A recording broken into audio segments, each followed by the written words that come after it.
What is up, guys? Chaz here. Trista literally is calling me right as I hit that. Hey, I literally just went live. What's up? I won't be there. Okay. All right, bye. All right, so we weren't sure if Trista was going to be able to make it with us tonight, and I just got the confirmation she is not. Our little man decided to have an epic breakdown right before babysitter was going to get there. You parents, y'all know what I'm talking about. So welcome to Side Hustle Pros live show. We are now on our Tuesday schedule. Next Tuesday, however, we are going to be in Los Angeles. We're actually taking a Disney trip as a little family vacation. And I think what we'll do is we'll still do some type of Tuesday live. It's going to be at the Disney park, and we'll just go live for a few minutes, say what's up, and answer any questions that you guys have. So we'll still be here at the regularly scheduled time. But aside from that, I wanted to do a video really dedicated to the one thing that helps most people, including us, scale your business, and that's outsourcing. We're talking about employees versus independent contractors, which is a W-2 versus a 1099. Lots of questions about that kind of stuff. I can answer questions to an extent, but let me just put this out there as a caution for the whole video. Talk to your CPA when it comes to hiring, at least when it's US based, if you're hiring somebody physical, or if they're located in the US. If we're going to be hiring somebody outside of the US, that's going to be through Upwork is the website I'm going to be talking about. If you're doing that route, it's not technically a 1099 you need to worry about or anything like that. It's just a basic business write-off. But we're going to cover all the details, all that fun stuff. I just want to say what's up, guys. Thank you for tuning in. So tonight's our first night doing the Tuesday schedule. So we're going to be Tuesdays, 6 p.m. Pacific time is what we're moving to. So thank you all for making the switch with us. And we went by everyone's votes. It was 40%. I forgot how many people voted. A couple hundred people voted, and it was 40% chose this day, this time. So we're going to be here for you guys to meet that demand. So drop a comment below. Let me know where you guys are watching from. Let me know how your guys' day has gone. Today's been super relaxed for me. I need a little bit of Java in my system right now. I did something today I haven't done in a long time. I literally just got to the office at 5:30 p.m. So I got here like 40 minutes ago, and I literally sat on the couch all day in my PJs, and I felt super lazy, even though I was very productive. I just worked on my computer the entire day. So I didn't do any physical work. I didn't do any Amazon stuff or eBay stuff as far as the physical stuff goes, but I did a ton of online work today, got caught up, especially with my inbox, my messages, set up calls with clients, all that fun stuff. So it's exciting. Definitely a good day. So let me pop in the chat here. What is up, crew? Is the LA meetup free other than buying food and drinks? Yes. And let me just plug the LA meetup one last time because it is going down this Saturday in LA, Santa Monica area at the Yard House. We have an event page. You can find that. I'm actually going to post that for the people that are live right now. If you're watching the recording, it's going to be in the description of the actual video. But let me pop over to my Facebook real quick and grab that link for you guys. 6 p.m. We'll be there for a couple hours at least, probably 6 to 9 p.m. somewhere in there. It's just a dinner pop-up. It's nothing fancy. We're not doing, it's not like a seminar or anything like that. Anytime we travel, and again, we're taking a personal family vacation at Disneyland for a few days, but I love to host these little pop-up dinner meetups anytime that we travel. I've said this many times, like I love flipping products and building the physical business like that. But man, when it comes down to like the community and meeting you guys, that's what I live for that stuff. All right, so I got this. Let me pull my window up. All right, so if you want to be there at the LA meetup, we got this balcony booked for the Yard House. So we're going to be there. I just posted the Facebook link to the event page. Just RSVP, and if you're bringing a +1, hey, there's a merchant sale. Let me turn my ringer off. Merchant sales are popping today, which is a good thing. But if you're planning on coming and bringing a +1, just post inside of the event page and just say +1 or +2 or whatever, so I can have a general head count. I just want to make sure we're not going to overbook the balcony that we have. I don't think that will be an issue at all, but I just like to have a general head count for that. All right, so here we go. Yeah, so if you're in LA this Saturday, we are doing a little meetup. I would love to meet up with you guys. So here we go.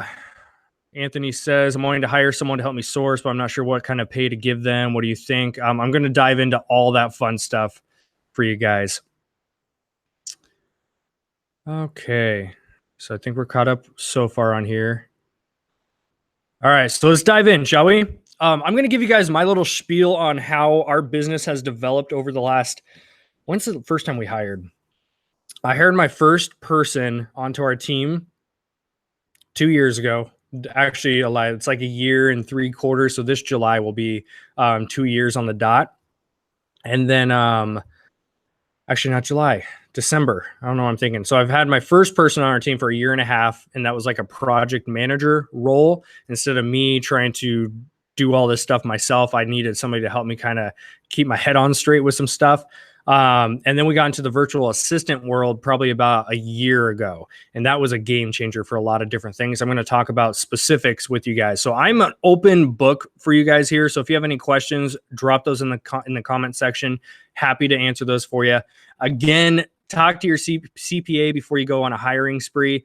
Anything I talk about on this is going to be based on my personal experience, not necessarily the advice I would specifically give to each of you, because your states are going to vary depending on if you can hire somebody. For example, you can only hire somebody under an independent contractor 1099 for so many hours. And again, you need to talk to your CPA about that. You can only hire them and get away with that for so many hours per week until you have to claim them as a W-2 employee. Then you have to pay in extra taxes and all that kind of crap that goes with it. So again, talk to your CPA after. If you get motivated to hire somebody after this, that's fine, but talk to your CPA first. I just wanted to get in here and do this with you guys, because we've talked a little bit about outsourcing here and there just on live shows and stuff, but we haven't done a dedicated session just for it. So I wanted to really talk with you guys about that. So let's dive in. When it comes to hiring, the best process that I've ever heard this explained as, I don't know why I still have my marker. I jot down notes on my whiteboard, so I don't know why I still have my marker. That was like 20 minutes ago. So the best process I've heard this explained as was by one of my buddies, and we've had him on the channel here, Chris Anderson. So he says, and I love the way he phrases this, there's going to be 3 pivotal moments in your business when you're hitting these scaling points. The first one is you're going to run out of time. Or I'm sorry, you're going to run out of money. Second one is you're going to run out of time. And last one is you're going to run out of space. That's like the natural progression to your business. So the first sticking point that we had was we ran out of money, just like most people do when you get into any type of business. You're going to run out of money first, unless you are in a position where you have access to a large credit line, you had an angel investor. There's plenty of people that start out like that, and that's great for them. But for us average people, typically you're just going to start out with a few $100, maybe a few thousand. And you're going to go source and you're going to run out of money pretty quick. So it's all about cash flow in the beginning. So focus on your cash flow. This is why I'm a big fan of quick flips, especially in the beginning, because you want to build that cash flow coming in every single week. That way you're able to go out and source more and keep flipping that stuff until you have enough capital that you can go and invest larger amounts, maybe better margins, a little bit slower sellers, and you can build up from there. So once you get to the point where you have money coming in the form of positive cash flow, and you're able to still continuously source every week, then you're going to have an abundance of money, but then you're going to hit a sticking point number 2, which is your time. So you're going to hit a point where you really, really start to run out of time. And this was a major sticking point for us in the beginning.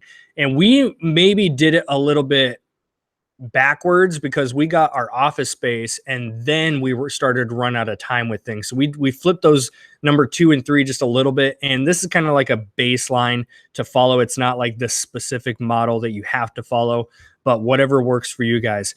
There must be, I do not follow sports at all, by the way, but I know there's a game going on because I'm seeing people posting score and goal in the comments. That's awesome. So that's kind of like the general flow of your business, right? So what happened for us, and I'll just share kind of our progression, our timeline. If you guys have questions, put those in the comments. So I wanted to hire our first person because in late 2016, like I said, it's been about 1.5 years. December will be 2 years since I hired. I hit a sticking point where I was running around doing everything myself. And I thought at the time more was better, especially being side hustle pros, because I love multiple streams of income. That's why we have our name that we have. I at the time I was like, oh, I have like 3 solid steady streams of income. I would love to add number 4 and 5. And so I kept adding a few things and saying yes to so many projects, saying yes to other people, business partners, at the same time trying to friggin' manage my family, my friends, my life, right? Still have some fun with myself. And that just hit a bad point where I got so burned out in Q4 before Christmas even got here. It was November. It was Thanksgiving week. And I've talked about this on the channel a couple times, but I hit a bad burnout phase. I hit a bad burnout phase that week, the week of Thanksgiving. And I got home, sat down. I just laid everything out of my head onto a board, a big old whiteboard. I have a 6-foot whiteboard. It's like I work my entire business off of that thing. And I laid everything on. I swiped it clean, and I just got everything out of my head. Every project, every business partner, every little tiny detail about what I wanted to do, what I'm currently doing, our businesses, the different moving parts. I just laid it all on there. And I asked myself one question: what are the money producing projects right now? What are the things that are going to make me actual money? Because that's what we're building a business for. The money buys our time freedom. That's all we're here for, right? All of us can agree we're probably all doing this so we can build time freedom for something, right? Whether it's fire your boss for your own time freedom, bring the spouse home, be able to travel, be able to just do fun stuff on your own schedule. We're all probably here for the time freedom. So with that, I hired my first person, which at the time was like a general assistant role. And her name was AJ Ariella. You guys have heard me say her name many times. She's now the owner of the prep center next to us. So she has progressed. It's been so cool in my position as the person who hired her as this little assistant position to watch her progress over time to where she's at now running her own business. That's been really, really cool for me to be able to watch her scale and grow herself. So with that, I hired her on just to do little tiny tasks, right? Help me with my Facebook groups. This is before we were running any type of other groups. Like now we have a VIP group, we have an OA list group, we have all these different things that we're running. And it's gotten a lot smoother since then. But back then I was just so spread thin. I didn't know what the heck I was doing. So I needed somebody to kind of look at it from a different perspective and that I can run ideas by, that can just say yes to this one. This is a bad idea. Don't do that one. Focus here. What if we try this? So that was AJ's role, and that helped keep clarity in my whole business. So as she got more and more in depth and involved with what we were doing, then we got into online arbitrage a lot more heavy. Now with online arbitrage, I was using tactical arbitrage every day for about 2 hours every morning. I would run scans overnight on different websites. And then sometimes I would run an extra short scan in the morning on like the best sellers categories and that kind of stuff. So with that, I got to the point where I was spending 2 hours every morning, which isn't bad, but it was cutting into my family time, my gym time, my reading, like the things that are important to me and that I need every morning to really just kind of set my mind straight for the day. It was cutting into that, and I knew it was important, but also with the online arbitrage world, if you get a lead that's good, it's a game of speed, because just like retail arbitrage, if something's being clearanced out on a website, there's hundreds, if not thousands of other people seeing that same deal too. So it's a game of speed. You got to place your order. You got to get that thing here, prepped, shipped in as fast as you can, get your ROI and move on to the next product. And then hopefully you catch a few replenishables in that mix. So I was doing that for 2 hours every morning, and I started to look at what are people doing to outsource this, because I can't keep spending 2 hours every morning and finding a few leads. I was making money with them. I was doing fine with it. It was just the time that I was capped at. And again, that sticking point was the time. So once I looked onto Upwork, was the first time I used this website. That's Upwork.com. How this website works, and I'm not endorsed by them. I don't get an affiliate kickback, anything like that. I just want to, that's the website I love. And so I'm just going to share it with you guys if you want to use it. There's another one called onlinejobs.ph. And that PH is specifically for Philippines. I will tell you, based on my experience, I've hired all kinds of different virtual assistants from different countries. Not knocking any other countries, but the Philippines, they know how to work. Those guys have got more work ethic than I think I have ever seen, especially for like $4 to $5 per hour range. They will bend over backwards and do anything that you need in your business. So I started using Upwork. I hired my first virtual assistants to help me. Of course, there's a tiered system with this, and I know OA is a big topic, so let me dive into this one for you guys. And if you have any specifics you want me to dive into, by the way, I'm here for you guys for this hour. So whatever you need help with, let me know. If I have any experience with it, I can share it with you guys. Just drop a question in the comment below. So with that, I hired my first assistant to help me with TA. So I would run the scans. I would look it over a little bit and just get rid of like the really bad leads. I just knew right off the bat, looking at a Keepa chart, I'm like, nope. I would filter it down to the decent ones, give it to my VA. They would filter it down more. So now I cut down my 2 hour work time down to like an hour and a half. So during that hour and a half, I was still filtering through my stuff, running the scans myself, but then I had a second set of eyeballs to scan it over as well. And then they would come back and give me the final, whether it was like 5 or 10 leads a day, whatever I needed at the time. So with that, then the level of trust started to build up. They were producing great work. They were getting faster and better based on my feedback. I'm going to dive into how to hire a solid VA for you guys. But once we got to the point of that trust where I can give them more responsibility, then it became, okay, I'm going to give you access to my TA account. I'm going to let you run the scans. And I taught them hands-on how to do all this stuff. I'm going to let you run the scan.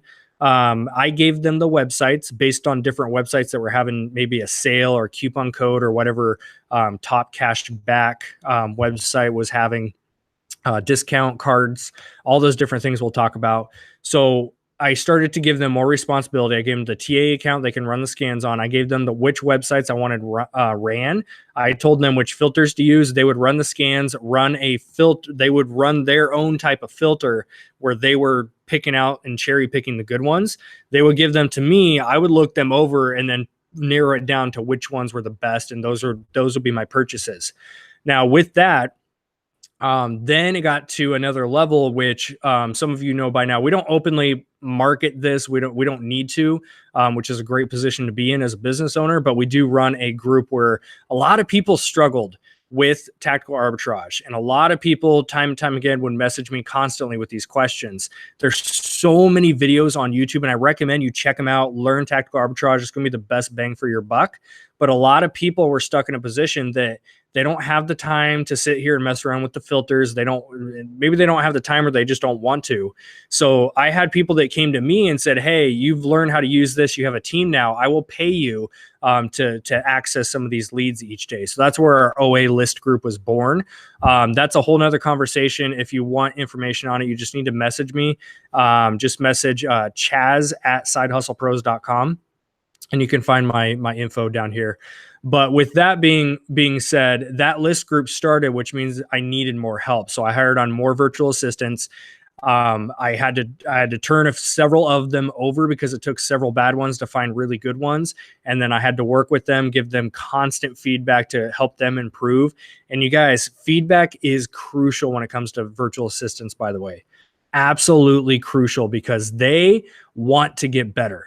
I feel like, especially here in the US, we have such a culture that wants to do bare minimum just to collect their paycheck and peace out.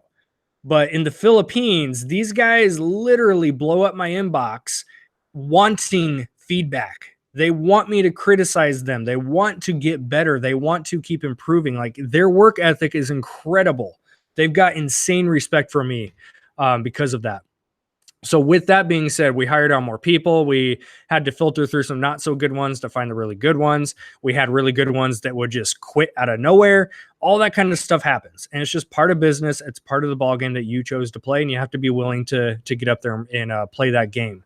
So with that was kind of like the beginning process. Then we got into, what was the next phase after OA? So I hired on Ariella, who was like my project manager, hired on my OA team, and then it got into YouTube. So anyone who does content knows how time consuming YouTube can be, because it takes time to pull out this camera, sit here and record all kinds of different content for y'all. And I love doing this, but the editing, it is so freaking time consuming. I'm in a weird phase with, I love editing. Ryan Roots and I talked about this on a live last week. I love editing. It's very soothing in a way, but it's so time consuming. And I built 100% my own content for the first 2 years. And I was doing all my own editing, all that good stuff that comes with this. But I was up to like midnight or 1 or sometimes 2 in the morning editing every single night. Because I had content to produce, because it's not just content for YouTube, it's taking that YouTube content, splicing that down, using Instagram footage and all that fun stuff that goes with that. So it was a lot of time that went into it. So again, you guys hear the common theme of time. So when I got capped out on my time with my video editing, that's when I had to hire an editor, especially when we got into doing vlogs, because vlogs there's certain ways that you cut footage and splice it together. It could be time consuming. So I hired on a video editor. We hired on our first actual paid position as an admin role or community support. So shout out to Gretchen, who is actually in our chat right now. She helps us out with all of our groups. She helps us out with basically maintaining the madness that can happen on a YouTube live chat or in a Facebook group. So she helps with engagement. She's got great knowledge and experience under her belt right now. But with that being said, I missed one in there, and that was our eBay photos. This is getting into Trista's side, and I was going to have her cover the eBay stuff. Since she's not here tonight, I can cover a little bit about that for you. So with eBay, you have a couple different moving pieces, right? You've got to source, you've got a photo, you've got to, if you're doing clothing and different things, you have to measure, and then you have to list. So we hired out the photos part because that was one of the time consuming parts for Trista, was to sit here for 2, sometimes 3, 4 hours and photo all this stuff and take the measurements on her clothing, which is what she does primarily. So we hired on somebody, and she's been with us for, I think we're coming up on a year. I think June is going to be a year. And I feel like that I may even be off on that. Maybe it's a year and a half. But either way, she's been with us, and she comes in once a week, sometimes twice, depending on the load. And she will photo for hours, and she does amazing with this. She'll take all the measurements. She keeps it in a document that Trista likes, and she'll get all that done once a week. And then Trista has a library of photos and measurements ready to upload throughout the whole week. So if Trista is at, like today, she was at a hair appointment for 3 hours. So she's got time to do all of her listings right then and there. Sometimes it's on the couch. Sometimes she's hanging out just wherever, but she has a library of content that's already done that she can upload to her eBay listings. Now for the final phase for eBay is going to be outsourcing the actual listing itself. So creating the drafts. And I just this morning put up a job ad for that position. We already got it narrowed down to about 3 people that I like. And we're going to hire somebody to take those photos that our gal does for the actual physical being here in the office taking photos. She's going to take those photos, and our new lister is going to create the draft and list. And then Trista will go through and just double check spelling and all that stuff, and then click go live or publish. So that's kind of our process that we have had throughout this whole phase right now. And that's what makes Side Hustle pros. Like, you have to understand, when you get to a point where you want to start building a bigger business, like, it's no longer just about you. It's you have to look at yourself as a company, right? It's Gary Vee talks about this. You have to look at yourself as a social media marketing agency is what he calls it. And that's for content creation. But for you in the reselling business, you have to look at your team. Your team is going to help you grow, and you have to be willing to let go of control of that. This gets into like the meat and potatoes of it, right? The hardest effing part about outsourcing is letting go of control, guys. It's letting go of control. The hardest thing in the world for me, as a control freak that has OCD with stuff, I like things done a very specific way. When I hired on my first person, which was AJ, and she knows this all too well now, it was so hard for me to give her control. She would message me some days, because she lived in a different state at the time.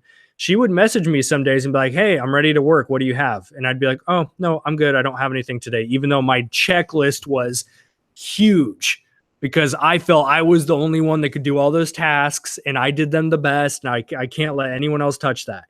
And again, because I was focusing on all those things I wasn't great at, It was taking away from the time I should have been creating content or sourcing product, which is my strengths. That's where I need to be. So when you hire somebody, you've got to let go of control. That's like the number one thing you got to get through your head is let go of control. It's not going to be perfect. It's not going to be done the way specifically that you may like it the first time or two. Heck, sometimes even 3, 4, 5 times. But feedback in a positive nature is going to help your employee, your virtual assistant, whoever you hire. It's going to help them get better and to be able to do things more towards the way that you like them done. And this is why when you hire somebody too, there's pros and cons to hiring an experienced person versus somebody who doesn't have much experience in whatever you're hiring for. Because if you hire somebody who doesn't have as much experience in that field you're hiring for, they're a clean slate. They don't have bad habits. They don't have specific ways they do things. You can teach them the way that you like it done.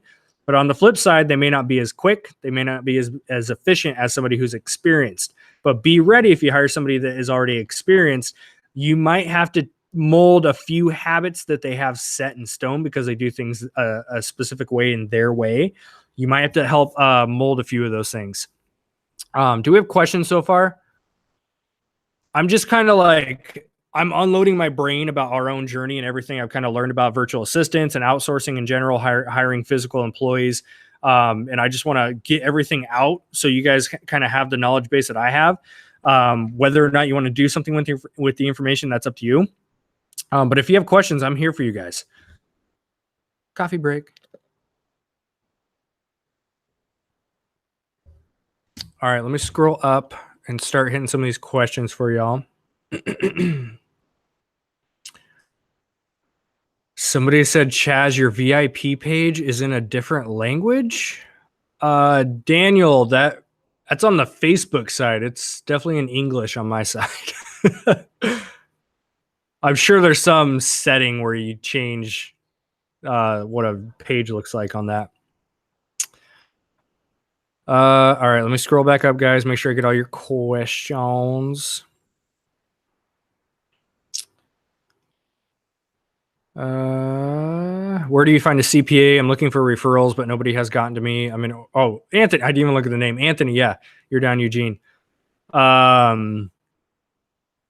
when it goes to a CPA, so finding a CPA is as simple as making phone calls, and you want to find somebody who is at least vaguely familiar with the online sales world, because if you go to somebody and try to explain an eBay or Amazon business and they have no idea what it looks like, it's going to go over their head. They're going to have no idea what to do with you. So make phone calls and ask them if they can do a sit down with you. Most of them will do some type of like 15 or 30-minute free consult with you.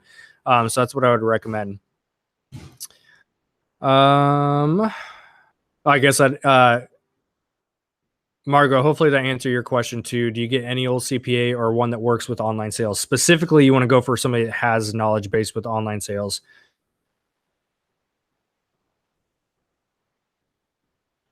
Question, do I have to have 12 of an item before I can send it to FBA? You do not need to have any specific amount to send to FBA. You can send one item to FBA, but I would recommend you actually have more than like 20 to 30 items, because the more items you have in a shipment, the heavier those boxes are. And again, you can only go up to 50 pounds. Keep that in mind. But the heavier the boxes are, the more amount in a shipment, the better pricing you're going to get on your shipping. You can get those things if you're doing without LTL, and that's like a different conversation. Without LTL, you can get pretty dang low. I think the lowest I've done is like 20 cents per pound. But if I send in one item or 10 items, something small, I'm going to pay more, like sometimes all the way up to $2 a pound, depending where it's going. Because I'm up here in Oregon, up in the corner. So if I send something over to Florida, which they've done, they've sent me over to, what's that warehouse? TPA? I think, yeah, it's TPA is one of the Florida ones we've sent to, but I've paid like $1.50, $2 a pound. So the more items you can gather, the better.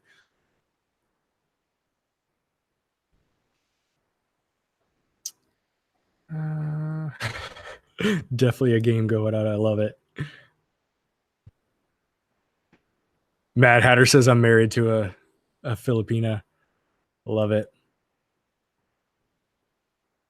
Oh, okay, you got an assistant for eBay. Nice. Yeah, if you guys have assistants, by the way, if you're working with VAs or if you have physical employees, I would love to know what they do for you and what your take is on them, how they helped you scale your business. So comment below, and even if you're watching the recording, comment below.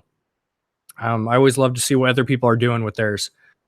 Because you guys, it's a game changer. Once you start to look at yourself as a company and not just like a flipper or a reseller, you look at yourself as a company and you start to plug and play these strengths that people have that are not your strengths, and you start to outsource the small stuff you should not be wasting time on to focus on your strengths and what produces your money. It's a game changer. That's where you really start to scale. And another hard part real quick too, it's a mental game. Another hard part to wrap your head around. There's two big things that happen when you hire somebody. One is the initial, like, I have to have control of everything. That's a really tough one to let go of. And then there's another one that's tough too. And that is looking at it as an investment to help you grow versus a cost. Because I remember when we first hired and I was paying, I think it was like 12 an hour. I think I start most people at about 12 an hour on average, depending on what the position is for. Video editing, I pay a little bit more than that, just because obviously video editing is time consuming. It's a very specific skill, but no matter what you pay them, instead of me saying like, oh, $12 an hour at the end of 2 weeks or a month, if I was going to pay somebody $500 for their work, instead of looking at it as you're losing that $500 as a cost, you've got to look at that like you do your inventory. It's an investment. Because I paid that 500, they took things off my plate that allowed me to go make 1,000. So if I didn't have that help, I would have only still made that 500, not the 1,000. So that was another mental thing for me to wrap my head around, was stop looking at it as a cost, like I'm losing money, but I needed to look at it as an investment of, if I pay this person X amount of money, I should be able to at least double that by doing my thing. And for me in my position right now, my strengths are content creation, networking, and sourcing. Like those are my top 3 things I should be focusing on. If I catch myself doing other tasks, like I rarely take my own photos of stuff anymore. I rarely do. Now we have a lister we're going to be hiring on tonight. I'm not going to be doing my own listings anymore because I need to look at where my time is best spent, right? I should be hanging out inside of my inbox with you guys more than I should be doing anything, right? So I got to look at where my strengths need to be spent, and I need to see where I can outsource the rest. Smash that like button, y'all. Thank you, Callie. Yeah, you guys, the like buttons really do help out channels. If you don't know that, the YouTube, just like Amazon, eBay, has their own algorithm system. So if they see a lot of views coming in, but there's no engagement on the video, that's a bad thing in their terms, in their eyes. So it really does help us out. So if you get value out of the channel, the videos that we produce here, if you do hit the thumbs up button, and even better is if you're leaving comments in the comment section, that really does help out the videos, and it is so much appreciated. And I can speak on behalf of all content creators. Do we do FBA private label? We do not do private label right now. We've had to push that off, but that's probably going to be later on this year. I have a whole stream of things in the private. I'm going to be doing private label a little bit differently than most people, and I can't really talk about it right now. But it's going to be big once we do it. It's just going to take a lot of capital, and that's just capital I don't have right now that I can part ways with for 3 months. Because that's the hard part about private label is you're typically you're ordering from China, and so you have to be able to put up a large amount of capital to do a quantity order, whether it's 100, 500, 1,000, or whatever, 5,000, 10,000 units. And then you have to wait 2 to 3 months for it to get here. And then you have to create your listing, wait for traffic to get in there, and start making your sales. So private label got put on the back burner until later this year. So what we do focus on right now is wholesale and retail arbitrage and online arbitrage.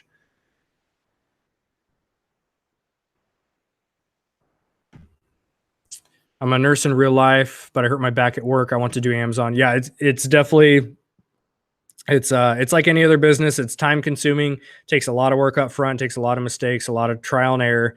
But if you're willing to put in the work and make it work one way or another, you'll get in there.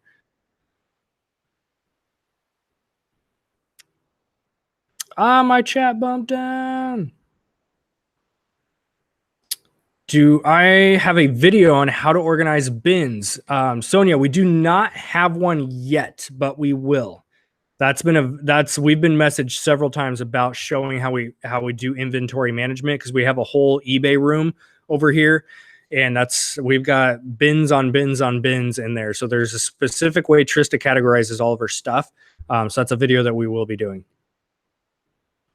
Absolutely.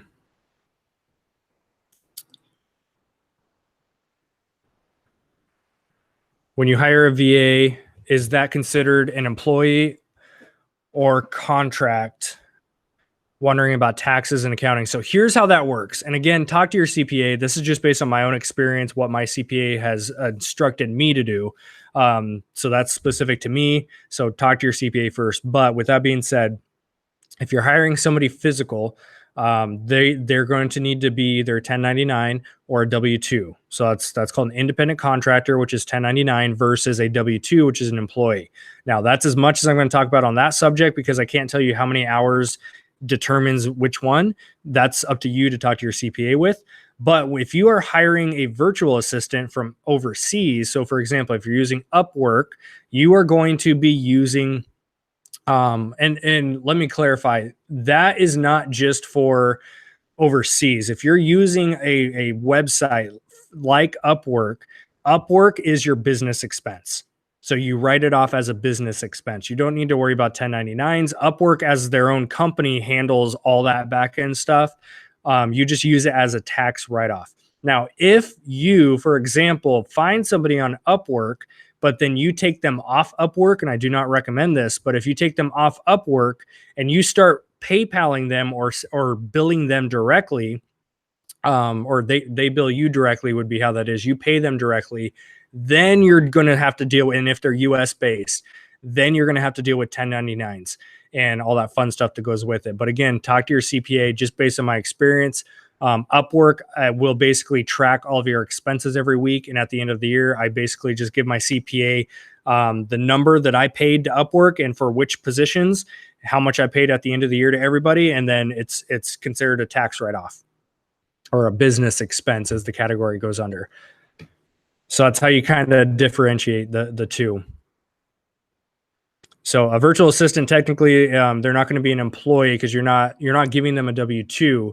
They're going to be an independent contractor, but you don't have to issue them a 1099 if they're through Upwork or some type of similar third-party site. And I love Upwork, by the way, because it acts as an escrow account, so it holds your money.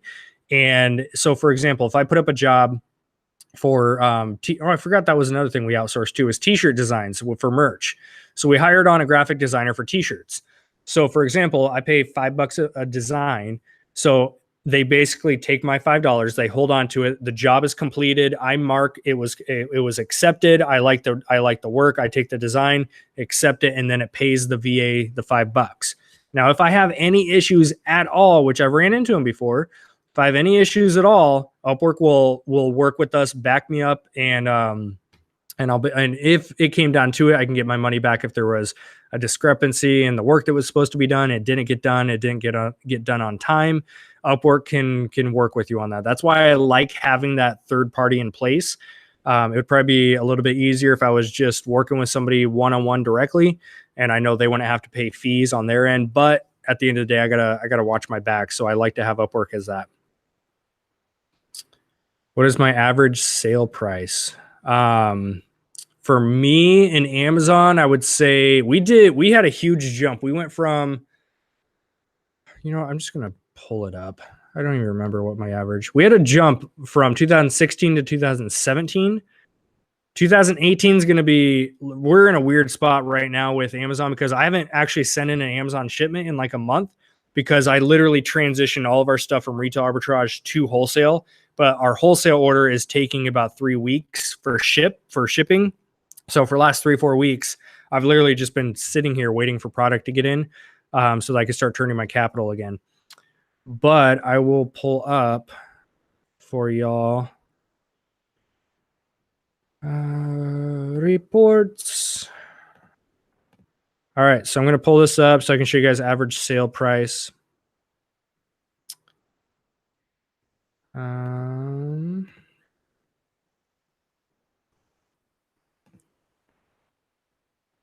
All right, so I'm going to. All right, this thing is tweaking on me. Gotta love these back-end reports, right? All right, January. Don't mind me trying to figure out. Yeah, Amazon system is tweaking right now, guys. All right, off the top of my head, I'll have to do an update video or something like that. But off the top of my head, 2016, we had an average sale price. I want to say it was like $23 to $24 per item, somewhere in there. 2017, we jumped up to about $35 an item. So we had a really great average sale price, which means we didn't have to, we sold about the same amount of units, but we made more because the average sale price went up. So that's what we did there.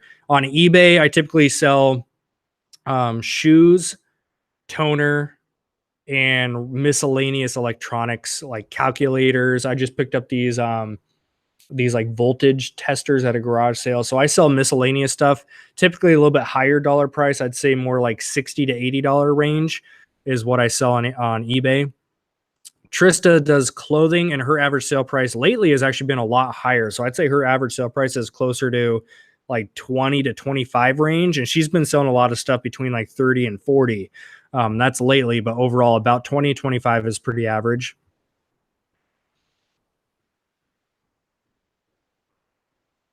I am wanting to hire somebody to help me source, but I'm not sure what kind of pay to give them. What do I? Oh, that's right. I missed that one earlier. Thank you, Gretchen. So as far as how much to pay when it comes to sourcing, and you could do this with listing too, even with like different parts of your business, I can't give you exactly what to do because everyone likes to do it differently depending how much incentive you want to give your person helping. So 2 different ways to do this. You can pay them a flat hourly rate, or 2, you can do, what was the setup? It was, there's 2 different variations of doing this way for incentivizing them. You can pay them a flat commission. So they do not get hourly, they get a flat commission. So for example, if you're going to hire somebody to source for you, you can send them out there with whether it's a list of stuff to get, or if you teach them how to have an eye for stuff themselves, you can tell them, you know what, for every product you bring back and we sell, we'll give you like 25% of the profit. So that incentivizes them to go find more stuff. 2, you can hire on as a hourly plus incentivizing them. Your hourly would cover things like their gas, their time, and then you would do a lower commission if they're getting hourly on top of that. So you can do a high, you guys see where I'm going with this? You can do a high commission only. So they're only that straight independent contractor. They only work on commission. So it's a higher commission. So they're incentivized. Or you do a lower commission, but you also give them hourly. So it's a little bit more consistent. Those are like different ways you can do it. Depending on your state, I think that, I'm trying to remember, I think that question came from Anthony, who's here in Oregon. So like here in Oregon, between 10 and $12 per hour is pretty average in most easy to do jobs around here. So we typically will start people, depending on the job. If you're just putting stickers and labels on stuff, that's $10 an hour work. If it's something that's a little bit more in depth, tough to do, mentally exhausting, like if it's a little bit more difficult, then we start at about 11 to 12, and then they can work their way up from there. And then we also do incentivize too. So our people know that if they bring stuff to us, we're going to give them a cut of the profit. So they're incentivized as well. That's just our personal setup. A lot of other people will just tell you like $10 an hour flat across the board, no matter what. That's up to you to determine for yourself and your own business. That's just kind of what we do though. Where do you find our OA list group? You will not find our OA list group on a website. You won't find it hardly anywhere because I don't market it. I like to keep it very small. We actually keep it 30 people as our max. We do not let more than 30 people at a time in there. So we do have a wait list. If you want to get on that list, then you just need to shoot me an email, chaz@sidehustlepros.com, and just mention the daily OA list, and I can get you plugged in a wait list on that. Just wanted to thank you. One of your videos, you mentioned Be Cool. Now I can see the sales coming in without me repricing manually. That's amazing. Yeah, you guys, the repricer is a game changer. That's a really good thing you just brought up. Everything I've talked about with outsourcing so far has been like people. Outsourcing also includes third-party softwares and services. Okay. I'll do another little shameless plug if you haven't heard already. So my business partner, AJ, started a prep center. So a prep center is an example of you're not hiring a physical employee to be at your place, but you're still outsourcing the prep and the shipping, right? That prep and shipping, by the way, should be like your first thing you outsource. If we're talking about Amazon, prep and shipping, the labor work, we call it, should be your first thing that you outsource. Whether it's with the prep center, you hire your own employee, whatever, just that should be the first thing that you stop wasting time on, because you don't make your money when you're prepping and shipping stuff. You make your money when you're buying. So you should be sourcing. That's where your time is best spent. So prep center, something like Tactical Arbitrage, where instead of manually checking websites for deals, you can flip on Amazon, eBay. You're checking Tactical Arbitrage is a software that will scan all that for you based on your filters that you put in. So that is another form of outsourcing. And the third one, a big one, is the Repricer. So I'm a big fan of Appeagle, is the one that I personally use. We do have affiliates with them. So if you choose to support them, you can find them in the description below, or you can message me. If you don't like supporting affiliates, that's cool too. You can just go to the website and get it yourself.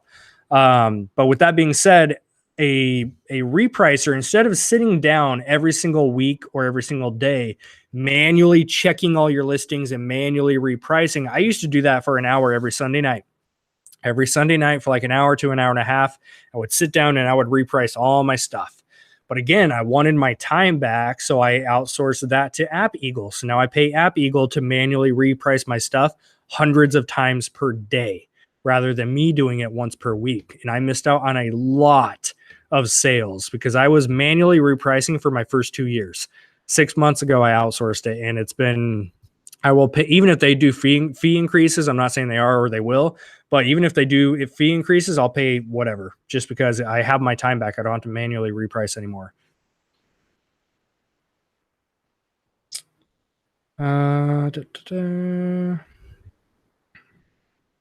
totally. I hired a video editor in the Philippines for $27 for every 2 videos, and this keeps my YouTube going. Absolutely. Video editors are huge. If you guys are creating content, hiring a graphics and an editor person is going to be huge.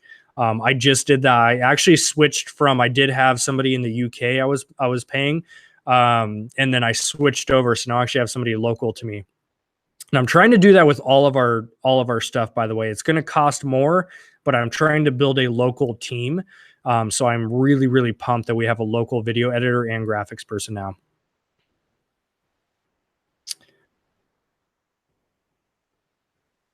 I got 3 Funkos I saw at Walmart. That was a good buy. Then I read an article that selling those types of exclusives can get you banned from Amazon. Thoughts on this? I have no thoughts because I haven't heard that. Highly doubtful. You guys don't believe every article you read, by the way. There are way too many fear-based articles floating around out there. Can we talk Amazon/eBay at the meetup? Absolutely. Absolutely. You put a group of resellers in the same room with dinner together. Yeah, you're definitely talking reselling. Absolutely. Yeah, the meetup isn't going to be like we have a speaker set up or anything. But yeah, that's what it's there for. It's to meet up with local resellers. And this is for the Los Angeles area, by the way. So if you missed the announcement earlier, we are doing a meetup this Saturday, 6 p.m., Santa Monica area at the Yard House. There's a Facebook event page in the description below. So just RSVP. I have 3 assistants, all part-time. 1 prep, test, sort, 1 price and photo, 1 virtual to list. I buy, assign tasks, approve all listings, ship and handle all Amazon, and manage the business. I love it. That is when you create a well-oiled machine, is when you can have all those little moving parts outsourced and they all work together to make it work, and your time is best spent sourcing. That's like the ultimate setup right there. I love it. Wholesale question is purchase price negotiable. Typically, it just depends on the vendor. Some of them are going to be pretty strict on their pricing, especially if you're new and you don't have that trust or relationship yet. They're probably going to want you to buy at whatever price, and then you can build that relationship over time and get discounts. Then on the flip side, a lot of them will do like a first time order discount too. And the phrasing you can use too, just be upfront with them and let them know, hey, if I were to do a larger order, at which point do I get a price break? And they might say 500 units or $1,000 or put a number on it. Typically, most vendors are going to give you some type of break. Hey, Chaz, are you an SCorp or LLC? We are an LLC right now. We're probably going to toss around the idea of SCorp this year at some point. But right now, just basic LLC. And you really don't need to go fancy with anything. And if you're kind of questioning which one you should do, again, your CPA or tax attorney, whoever you have, can walk you through the different paths and what's going to fit you best.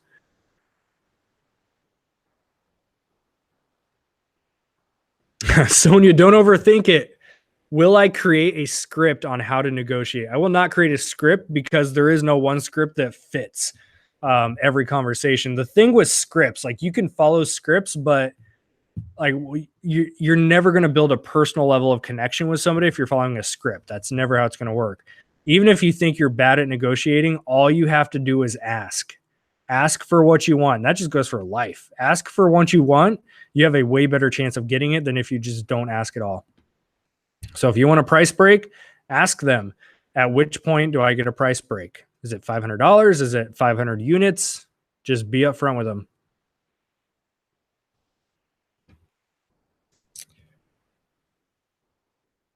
What kind of marketing do we do with merch by Amazon? Our merch account has been so on the back burner. It's not even funny. We're just now bringing it back to life. But we are going to be running AWS ads on it. We'll be doing probably some Facebook stuff. We're going to create some Instagram accounts based on different niches that we're thinking about. I'm in a point right now where I've done a lot of stuff without marketing anything, but I'm to that point where I want to put some capital into marketing and see what we can do with it.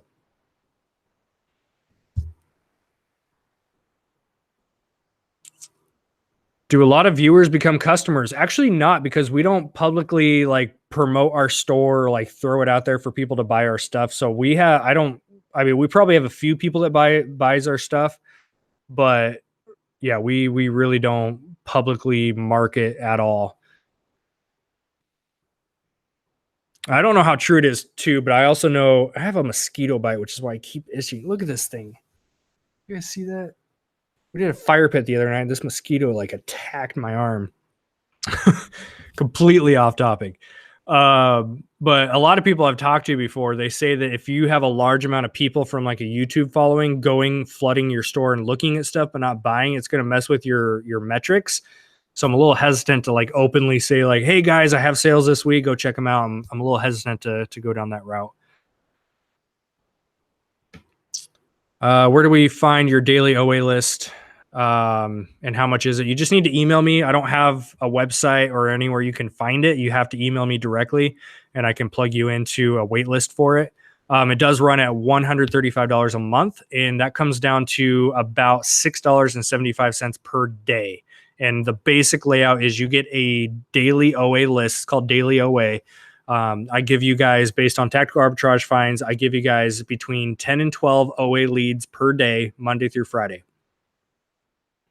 So you're getting about 50 on the low end. You're getting at least 50 leads per week, which is going to be 200 leads per month, and you're paying $135 for it.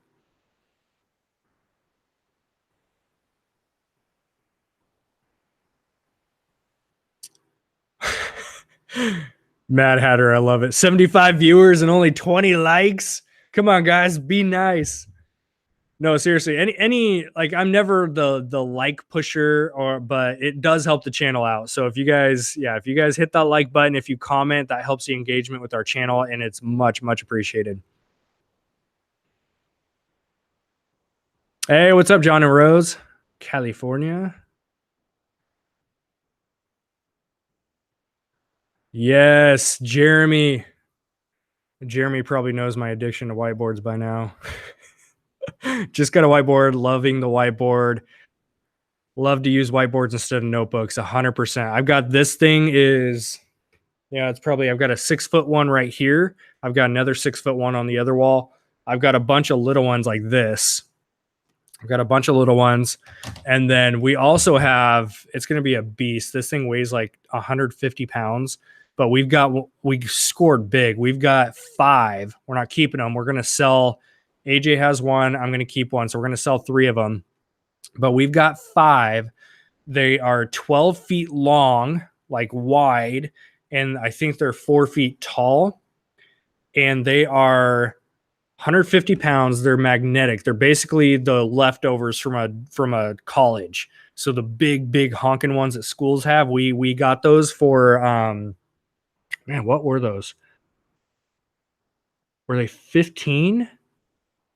I think they were 15 or 25 each. It was stupid. So we're gonna flip a few of them. It was too good to pass up. Those are worth hundreds of dollars, easy. So that was a fun one. Yeah, whiteboards make the world go round. I love it.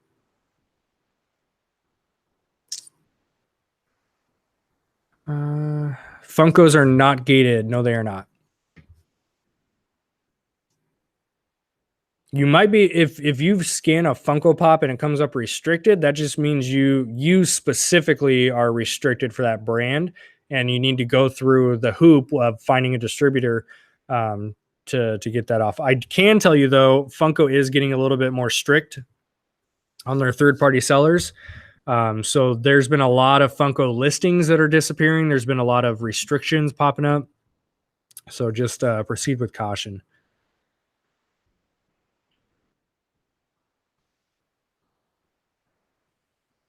Sandra says, I'm having so much trouble trying to get my reseller's license. There's little to no info in my state. Which state are you in? South Carolina. Okay, South Carolina. I just saw that. Oh, thank you. Gretchen is on it.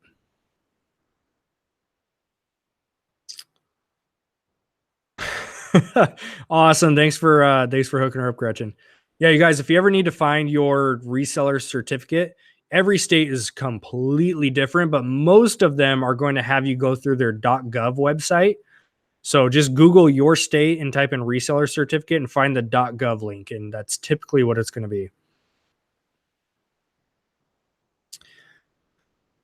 Chaz, what do you do with all of your Amazon boxes? Can you use them for shipping eBay? Yeah, we've done it. We've done it many times. We reuse a lot of our Amazon boxes for FBA, but we've done a lot of eBay shipping with them too.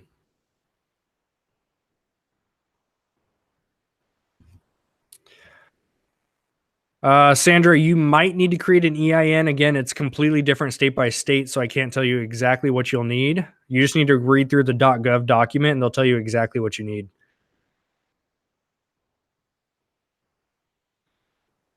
I have a bunch of whiteboards, but I recently bought whiteboard tape so I can take my own giant tape, make my own. I can't talk today. Make my own giant whiteboard. I love it. I've used the cool one I've used too was this giant office building, and it was spray on whiteboard. So like the whole wall was all dry erase. It was amazing.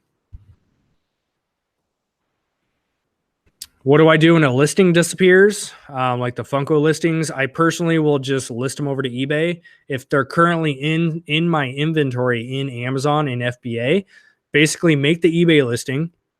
You can use a program like Joe Lister, which will cross list it for you and take care of all the shipping with it. But I will cross list it over to eBay. If it sells, I'll multi-channel fulfill onto eBay, or I'll just pull the inventory back. I personally do not feel comfortable creating my own listings based on retail arbitrage fines, because then if an IP claim happens because I created the listing, I'm going to have my butt on the line.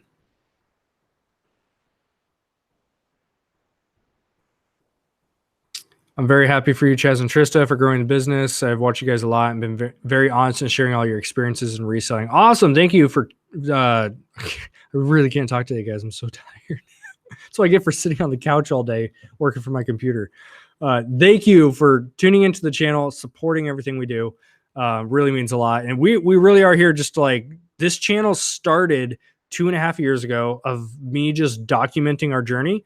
and nothing's changed. We still just document our journey. I've learned some stuff along the way and done a lot of trial and error, which is why I create content for you guys. So if I can help save anyone a few headaches or help a few people have breakthroughs and grow, then my job is done here. Does Oregon need a reseller's license or reseller certificate? We technically don't, because we don't have sales tax. So we don't need a reseller certificate around here locally. Vendors from other states understand we don't have sales tax. So we don't have an official reseller certificate we apply for. What we do, if a vendor asks me for a reseller certificate, I let them know I'm from Oregon, but Oregon, our .gov website gives us a very basic document we fill out like a PDF, and then we give that to the vendor. Yes, I do use Inventory Lab. I have used Inventory Lab since I started. I did my first 30 days with no Inventory Lab, and then I've been on it ever since. And so it's been almost 2.5 years on the dot, almost 2.5 years.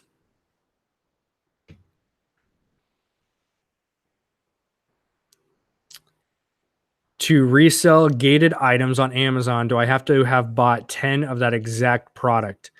You will need to, yes, but not retail arbitrage style. You need to go through a distributor, which gives you an invoice.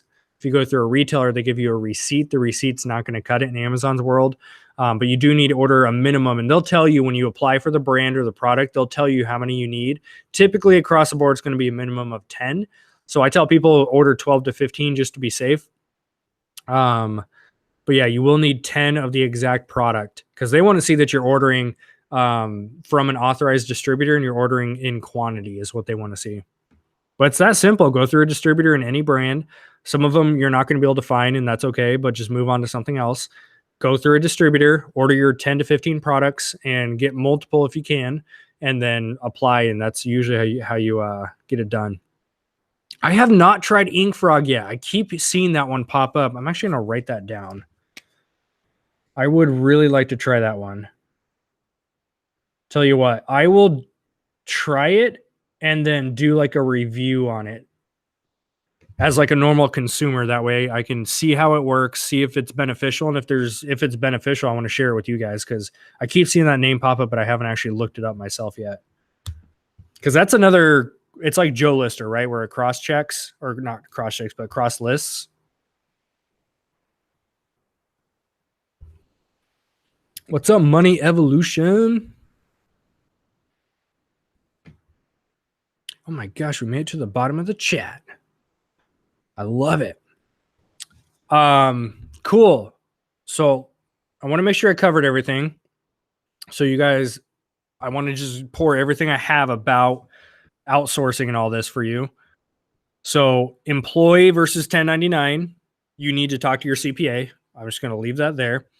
Getting into virtual assistants, they're a huge game changer. When you start to run out of time is when you start to really outsource, because that's going to allow you to go and do the things you should be doing, which are sourcing.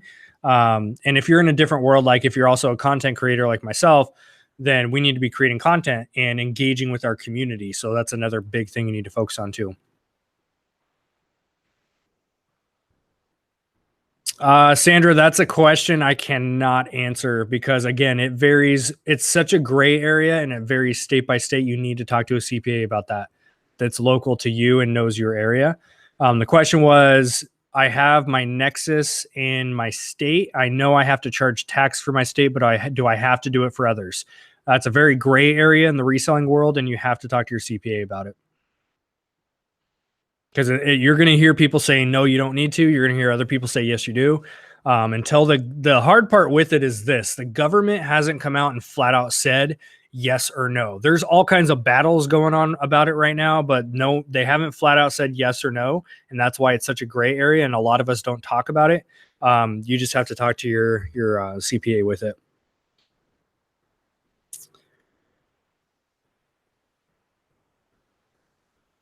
I used to use Ink Frog way back in the day, and it was really easy. I like easy. I like simplifying things. So that's good to know. If I wasn't doing eBay, would you still have gotten a warehouse, or would you have stayed in your garage? I definitely would not have stayed in my garage. I don't think we would have gotten as big of a warehouse as we did. We have 1,000 square feet, so it's not massive, but it's definitely, I mean, we have a whole, it's sectioned off. You guys can probably see this. So on that back, in that back room is all eBay storage, and it goes all the way back along that whole wall. The current room we're in is our office. And then that's my Amazon prep and ship area. We also ship all the eBay stuff out there too. So we have like 3 sections to here. Without eBay, we wouldn't need the back room at all. I would absolutely get an office space at least, just because one, I wanted to get into wholesale, which means we're going to have larger amounts of product coming in, and we wouldn't be able to fit that in our garage. The other part too is because of wholesale, we're going to be getting pallets delivered. So that's really tough to do if you're in residential. They're typically going to charge you more on shipping for your freight. We don't have a lift gate, but we are fortunate and blessed enough to have the prep center next to us, and they did invest into a forklift. So we do have a forklift that can go and pick up pallets off the trucks. So we're in an amazing location. Like I'm going to be here for a long time. We're in a perfect location for this. But if I didn't have eBay, I absolutely would have gotten out of the house, because for me mentally, I needed separation. My former career was a full-time massage therapist, and I actually was renting space. Actually, 2 streets down was our downtown area, and I had my own little office there, and I loved that I didn't have to work on clients out of my house, which I did for a while, but I needed that office space just mentally for me to be able to separate business from personal life a little bit more. I don't think that as an entrepreneur or a business owner, you're ever fully separated. It's on your mind 24/7, no matter what you're doing, but it does help a ton, because I know that when I'm at the office, like I'm working, and when I'm at home, I'm being present with my family. So those were two big things I needed in my life, was the separation mentally more than anything. Space wise, we don't need the back room if we weren't doing eBay. I do need the prep room though, because I need enough room for product to come in, for us to do our thing and to get it out the door. And that was getting to be really, really tough out of our garage. I mean, you guys probably saw, if you look back at episodes 1 through 4 of our vlog, I showed the process of moving from our garage to the office. So you guys can see exactly what our garage setup looked like. It was chaos. Like it was so overwhelming to step foot in there. And that's why we needed to get out. Like, yeah, we needed the space, but man, mentally, I couldn't focus. Like me and Trista, we would just not work some days because we didn't want to go out in the garage. It was super overwhelming. So now that we have space and we could just this is our sanctuary some days now. It's just peaceful, quiet. Like I go through these phases. Like sometimes if I'm in a mood of like hustling and grinding, like I'm blasting music so loud and in my grind. But then other days I'm like, I don't play music here some days. It's just dead silent. And it's like my space sometimes. I'll never work out of a garage again in my own home. I just won't. That's me personally. Some people love it. Some people love the flexibility that working at your home has, and it does have tons of flexibility. So I did like that aspect, but now that I know what having an office feels like, I can't go back. Even if it's just a smaller office I'm renting out somewhere, I'm always going to have a little space like this of my own. Loved your 6-month update video. Yes. What do you guys think about that? Did you like it? Not like it? I know it was long. It had been 6 months since we did a vlog, since we moved into the office. So I wanted to make that one a longer montage of just those clips. Were literally, I've been taking clips since December. So December through now, that's all in that 6-month video, just little tiny clips of what we've been up to. So it's like a 20+ minute video. Not the vlogs are not going to be that long, guys. I want to keep them at like 10 to 15 range. I think like 12 minutes is like the sweet spot. But did you guys like that 6-month update video setup that we did? I thought it would be hit or miss. I wasn't sure. I wasn't sure people would love the update, and I kind of put that coach motivation hat on a little bit. So if you guys like that style, we're going to keep up with those style of videos. I know for me, I'm like you guys. I watch YouTube every day. I love watching tutorial videos and how-tos and tactical stuff. But more than that, I love seeing what other people are doing actually behind the scenes. So that's why I got this camera, right? That's why I got this thing, because I love when somebody takes their camera and they start just recording saying, here's what I'm doing right now, whether it's on my computer, prepping and shipping.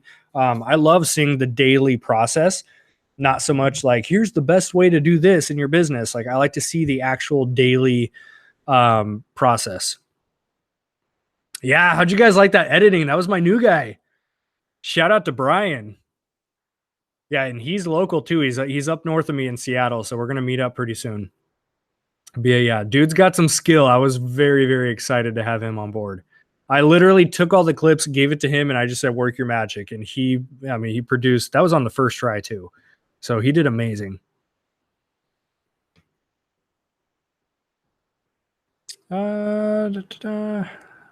Make sure I don't miss any of y'all. I watched your videos from 2 years ago for the last 2-3 weeks now, but when will we see a 2018 Amazon FBA tips? I'm going to be doing some updated stuff. I'm looking at my whiteboard now on the other wall.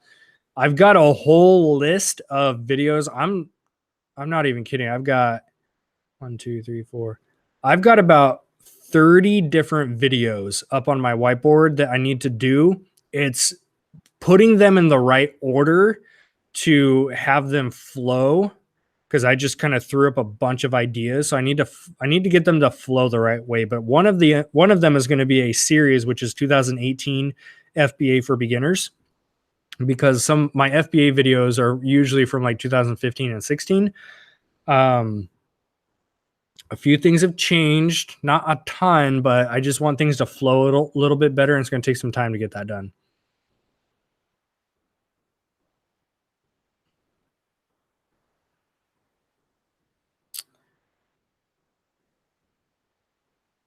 You state that we need a paper trail for Amazon proof. Do you need that also for used items?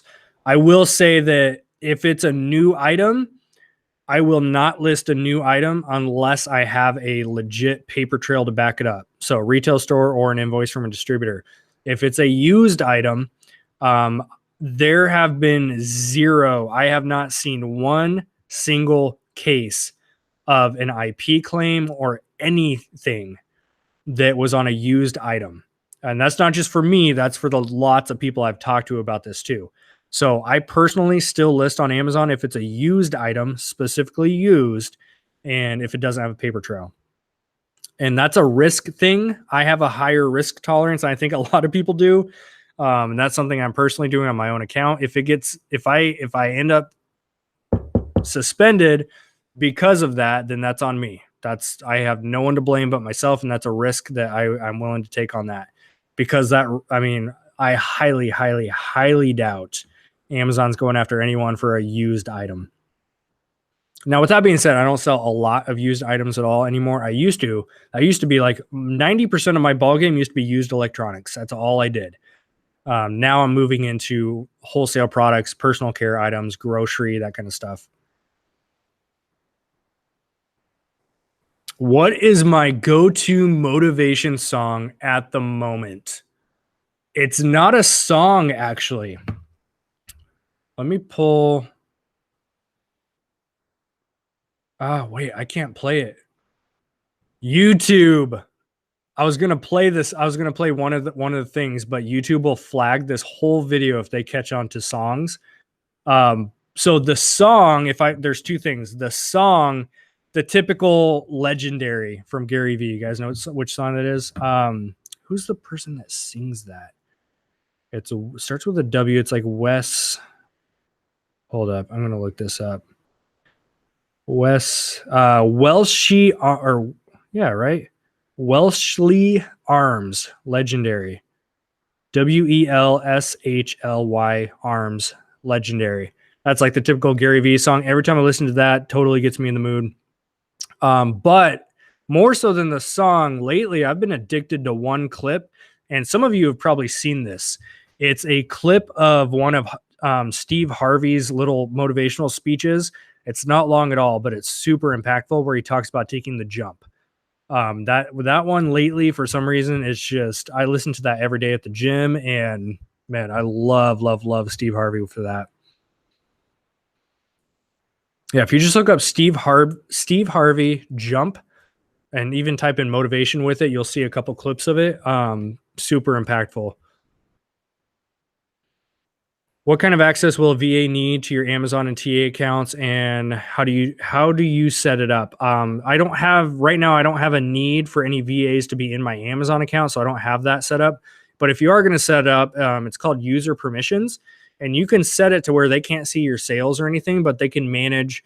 For example, like if you use a prep center, then the prep center is going to have user permission to manage your shipping, right? Your Amazon FBA shipments, but they can't access certain things like, some of your products. They can't access your sales or any reports. So you can set it up like that if you need a VA in there, if they're going to run like back-end keywords or marketing or anything. As far as TA, I simply just create a username and password specifically for them. So I technically, because of the team I have 4 VAs specifically for product sourcing. And so I have 3 different accounts, and they each have their own login code for that.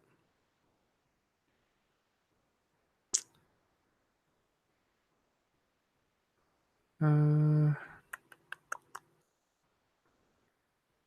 right, I want to make sure I do not miss you guys' questions. If you guys have last minute questions, I know we're a little bit past the hour mark. If you guys have questions, drop those in the comments below. And thank you all for tuning in, by the way, because I know that these types of videos, I go live, and Tristan and I both love to do these little like back and forth live Q&A sessions with you guys, because I know there's a good amount of people that get huge value out of it. But I also know that you guys are busy. You have your own lives. It's late on the East Coast right now. So I just want to thank you guys for taking time to be here. We really do appreciate it.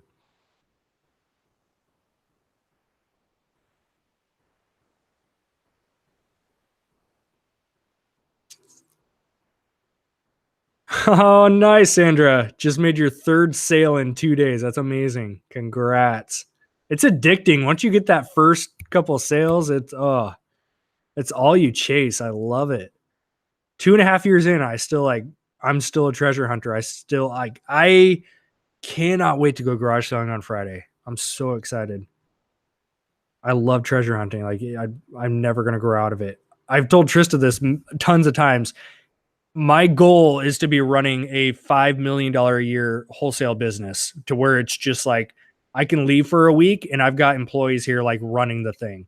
And so when I have that, I am going to be at garage sales on Fridays and Saturdays. I just love treasure hunting. Once you catch it, it's hard to get rid of.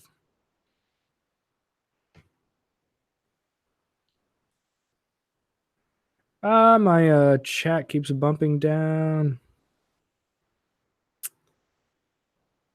All right, I think I found the spot.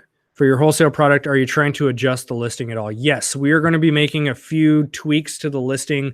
The photo is good. I think it could be better, and there's only 2 photos, and I want more than 2 photos. So I'm going to be changing, or not changing, but I'm going to be improving on the photos, the back end keywords, running ads on it. I'm going to be putting everything I have. I ordered a lot of units.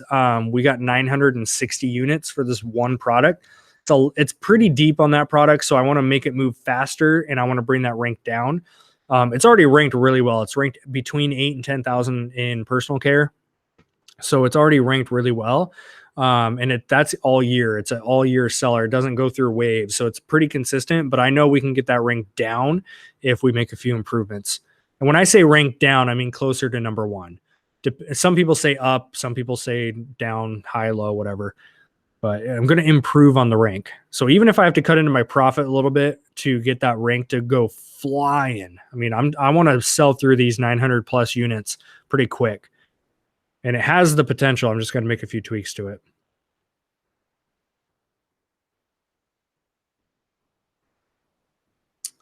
Do I put e-commerce as my business type on the app? Yes. E-commerce, you can put online retail, whatever verbiage you want to use.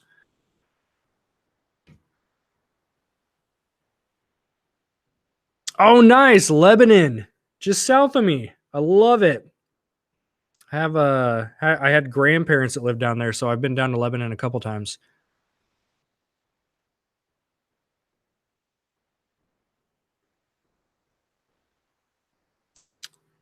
Man, YouTube, you gotta fix this thing. Sometimes when you guys comment, it takes, because I'm trying to scroll with the questions.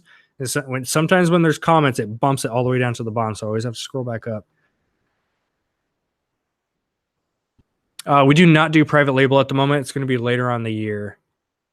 We've got private label products. I mean, I've got a solid at least 10 products. Like if I had the capital right now, I've got at least 10 products I can launch in the next 90 days. So I've got the products. It's the capital, the upfront investment. That's the tough part with it. So as soon as we get the wholesale up and running smooth to where it's positive cash flow every month, then we can start to invest into the private label part. Isn't it funny how you learn so much in this journey that you wish you can go back? Because we had a lot more capital up front, but we used it for the wrong things. Because at the time, the capital we took, it was for pallets. And we're talking pallets in the form of liquidation items, which is not what I recommend for Amazon. But we were brand spanking new. We made very expensive decisions and failures. And it bit us in the butt in the long term, because now our capital is tighter than it used to be because we've been paying off debt.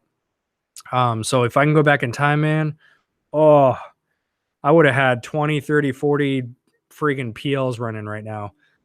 But you live and learn. And that's why I love doing content for you guys. I love doing content creation because I'm always transparent with you guys. And I like to just share like the raw stuff behind the scenes and let you know it doesn't all go perfectly.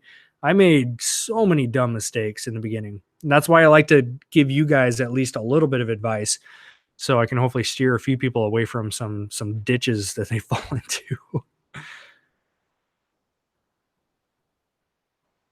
I tried tactical arbitrage and could not find much. How important are the MWS keys? They are crucial. If you do not have your MWS keys set up, you're not going to find anything. So yeah, get your MWS keys set up, and you definitely need those to use it.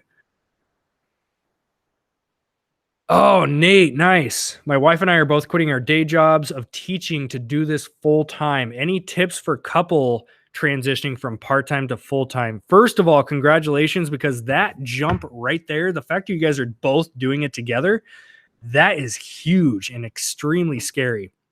And we know from firsthand experience, because both my wife and I did that. You're doing it 8 more days too, which is nuts. So congrats. Excuse me. Congrats on that, first of all. Second of all, if you didn't already, go back to last week's episode where we had Rally Roots on. And as 2 different couples, we talked a little bit about that, of transitioning from part-time to full-time. The biggest thing is going to be your cash flow. Make sure you have a business model set up that's going to create cash flow every month, because doing it full-time, it's no longer if you make $1,000, you reinvest $1,000. It's I make $1,000. Well, crap, we got to pay rent. We got to pay utilities. We got to pay bills. So how much do we take out? How much do we reinvest? You got to learn that balancing act. That can be tough in the beginning. It took us probably about 4 or 5 months to kind of find our groove, our swing with things, but it's all learning experience. So congrats, man. That's amazing. Prime Day prep. What's the Prime Day prep? Like how to prep for Prime Day? Just send in inventory. Prime Day is a surge that happens every year. So yeah, send in more product, especially on the ones that you know are already selling well. And then if you want to run extra campaigns towards them using ads, fixing keywords, improving your listings, little things like that can go a long way.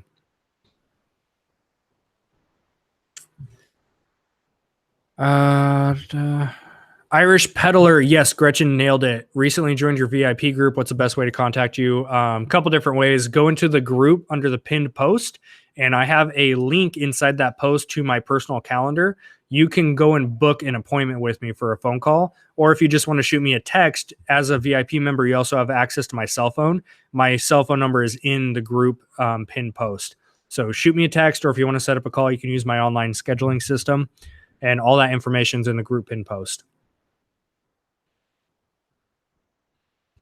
I signed up as an independent seller on Amazon for now, but I can send inventory, or I can send every single item into one box, or do they need to be sent separately? You're still going to send them as an FBA shipment. So when you create your shipment, it will tell them it will tell you which location they're going to. So if you have 20 items, for example, and it splits them up into 2 warehouses, it's going to say, we want 10 of these to go to this warehouse and 10 of these to go to this one. So you box them together and put them in there. Go to my YouTube channel and look up the Amazon FBA step-by-step tutorial. I literally walk you through step by step on how to do your whole shipment. It's from 2015. The only thing that's a little different is just how the page is set up and box contents, but there's tons of information online about that. Would I suggest starting with RA or PL? I would recommend retail and online arbitrage before private label for one specific reason. A few, two. Number 2, you may not have an issue with, so you can skip that. But one main reason is to better understand how Amazon works. If you are just going into private label and you don't know how to mess with campaigns, if you don't know how to mess with the marketing, improving a listing with the keywords and the photos, the description, if you don't understand how the FBA part works, how to send in a shipment, it's going to be really, really tough to get straight into PL. And then 2 is retail and online arbitrage will help you build up your cash flow, because a lot of people are starting with a couple hundred, maybe a couple $1,000. PL usually takes, 3, 5, 10K just to get involved with. So a lot of people have to use retail and online arbitrage to build up to it. And that's kind of what we've done too. What are MWS keys? Those are basically how your tactical arbitrage account is linked to your Amazon seller's account. There's a little, and Alex Moss has a video inside of Tactical Arbitrage or on his YouTube channel. Just look up Tactical Arbitrage, and there's a video that shows you how to link those. That's a big mistake a lot of people make is they go onto Tactical Arbitrage, they don't sync the MWS keys, and they're trying to run scans and not finding anything because it's not synced to your seller's account, so it's not pulling your specific data. And it's pulling stuff like your shipping settings too. So that's a pretty important step to get on there. I remember in a previous video, you mentioned that RA was draining because of the drive. I have a Target literally 2 minutes away from my house and 2 Targets in Walmart 15 minutes away. I would demolish if I had Walmarts and Targets that close to me. I would demolish them every day. I would make that just part of my morning routine is go to Walmart and Target if I live that close. I personally got out of retail arbitrage so much just because of the driving. I live 40 minutes away from my closest Target and 45 minutes away from my closest big Walmart. I have a very small Walmart here, one so small that we really don't even have a grocery section, because a lot of you guys have those big like super Walmarts or whatever they're called, the super centers. We definitely do not have those. My question being, if you had those stores really close to you, would it be easier? Yes.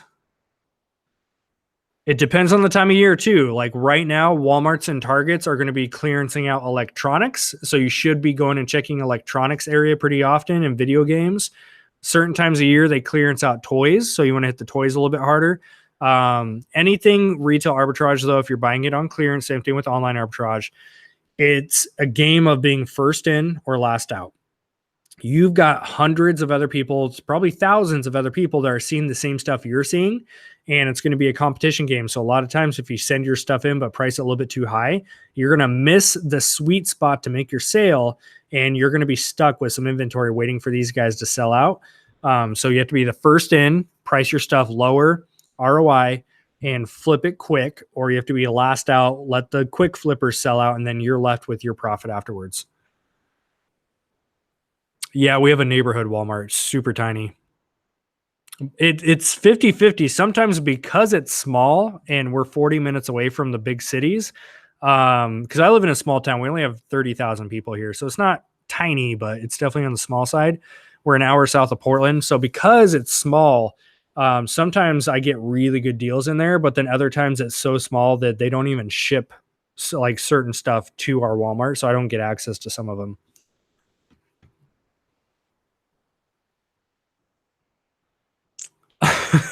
I would pay you $100 to shadow you. I'm in LA. Well, tell you what, you don't need to pay me to shadow me because I put everything I know is on this YouTube channel. So take time to go through all the videos that we've done here, follow us on Instagram because I'm always posting stuff behind the scenes on Instagram every day on stories mode.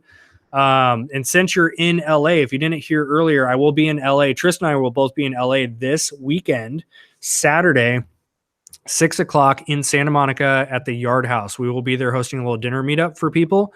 It's free. We're not charging anything. Just show up, be ready to eat, have a good time, network with your fellow resellers.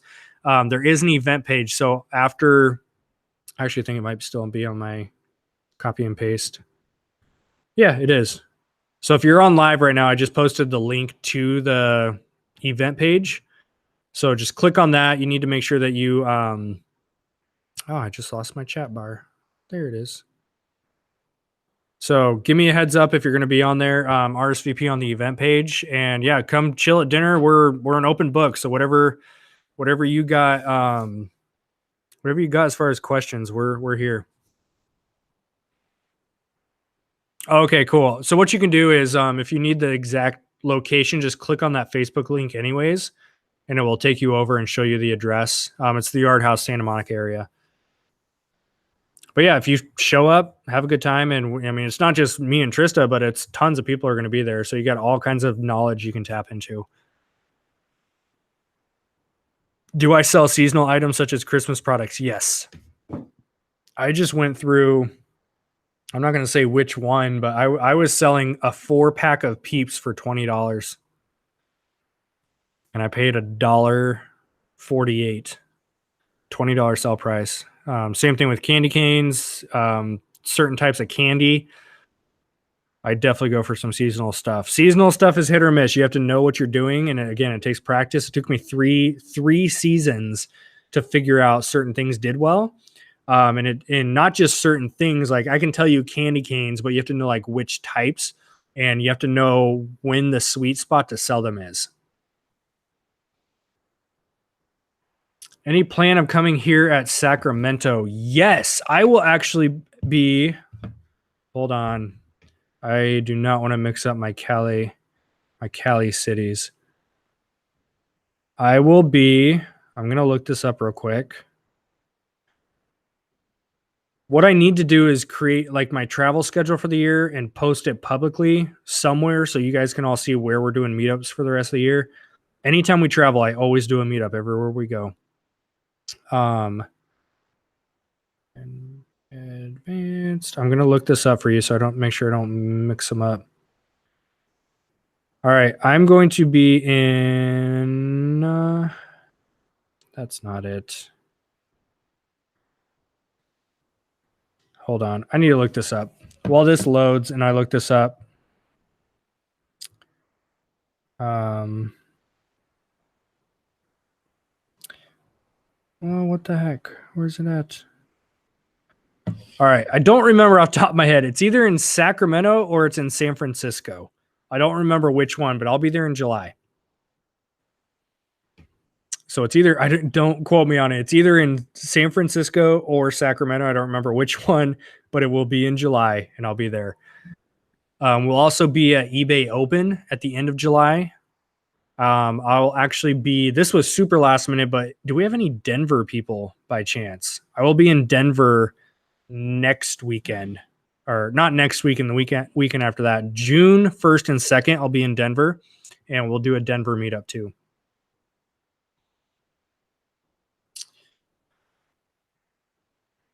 Can you tell me the hours you work and on what? Not really, because it changes every week depending what needs the most attention. I run a lot.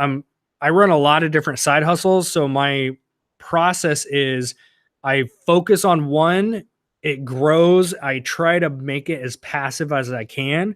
And then I put attention on another one, make it grow, make it a little bit passive. And I do that. Sometimes Amazon will slack. So I need to focus on Amazon for like 20 hours this week. And then something else like merch slack. So then next week we have to put like 10 or 20 hours into that. So it kind of varies every week depending what needs focus. And that's just what works for us. I've tried following like a strict schedule for myself. Like every Monday was going to be Amazon. Every Tuesday is YouTube. Every Wednesday is merch. Like I tried to follow a schedule and just, I don't like being that structured, and it just didn't work out.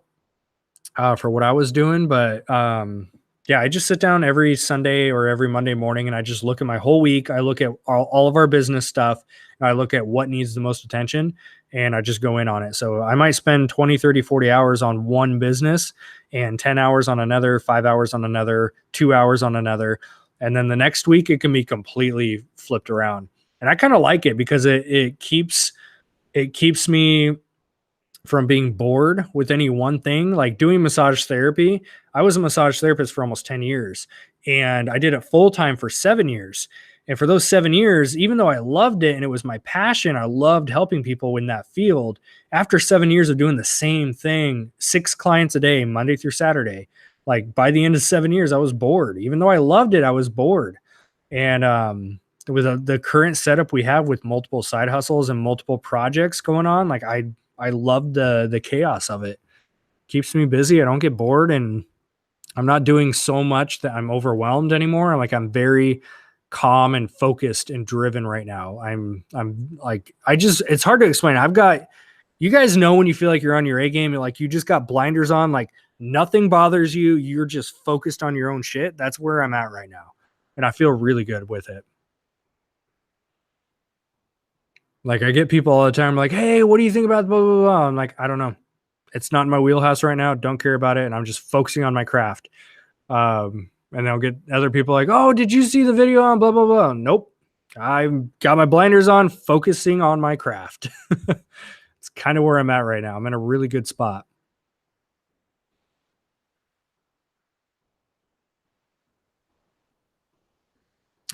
Do not put an LOL doll on a can of soup when you're at the self-checkout there watching. That is hilarious. What about Christmas decorations? Yeah, we've done those. I bought out, these things got marked down. They were little Christmas tree skirts.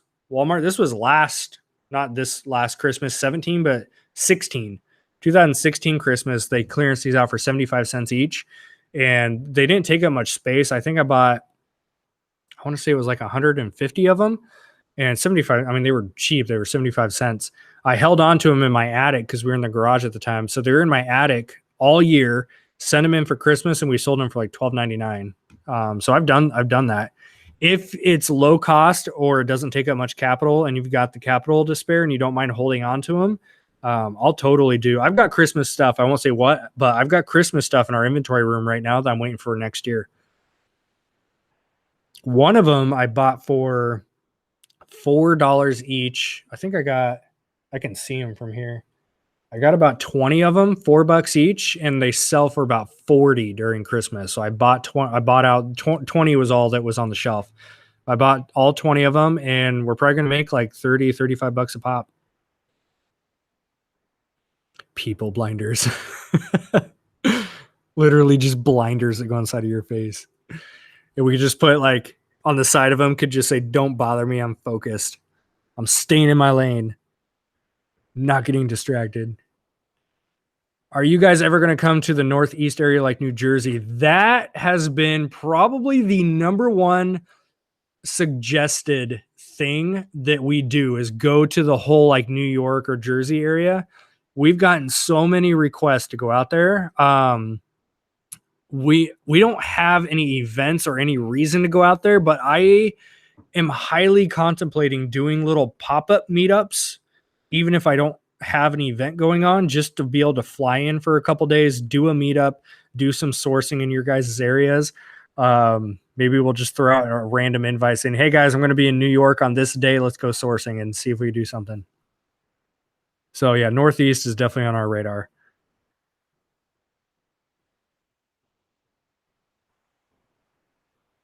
Oh, sweet, Steven.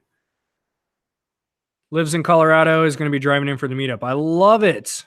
Actually, I'm going to write this down so I do not forget. I was supposed to do this the other day and I did not. After I'm done with this video, I'm going to make a Denver meetup Facebook page. If you are interested in going, this will be, I don't have a date yet. That's why I need to look at is the night, but June 1st and 2nd I'll be in Denver. It's for a conference, the Rocky Mountain Resellers Conference. I'm going to be there helping the prep center with a booth. And I'm going to do a dinner meetup. I don't know which night. It'll probably be, what's the best way to do this? It'll either be Thursday night or Saturday night. Either one of those. I'll let you know. But if you want to go to the Denver meetup, again, June 1st and 2nd, around that weekend, then just shoot me an email, chaz@sidehustlepros.com, and just mention the Denver meetup. So when this Facebook page is up, I can send it to you and I can get a head count. That'd probably be the easiest way. I usually do Christmas decorations, shopping after Christmas sale, especially wrapping papers, gift for teachers, so I have space. Nice. Yeah, I know a lot of people do really well by just buying out huge amounts of clearance stuff after seasons. And if you've got the capital for it and you've got the storage for it, then heck yeah, go for it.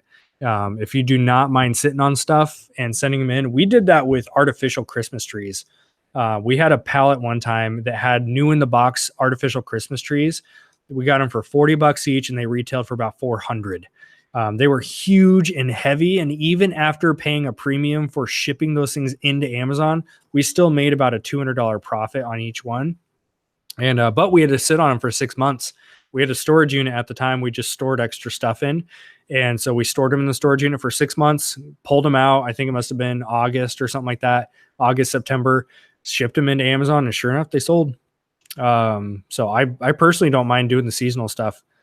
Again, I've got a whole shelf of seasonal that's dedicated just for seasonals inside of our warehouse. Awesome. Yeah, just shoot me an email, chaz@sidehustlepros.com. And if you guys want to do the LA meetup or the Denver meetup, just shoot me a message. I can get you guys hooked up with those. All right. My admin support says we're at an hour 45, which means we are done. I want to thank you guys for tuning in. I want to thank you guys for taking the time, because I know, especially on hour 45, that's a tough one to sit through for a lot of people, but I'm always watching kind of the viewer count, and I kind of chill out here as long as there's viewers that are still engaged. So I want to thank you guys for being engaged with this. Again, that thumbs up button and the commenting really does help out the channel. So it is much appreciated if you help support us by showing the love. When we come to the LA meetup, is there going to be a name to give to the front desk? That is a great question, because I know you don't have Facebook.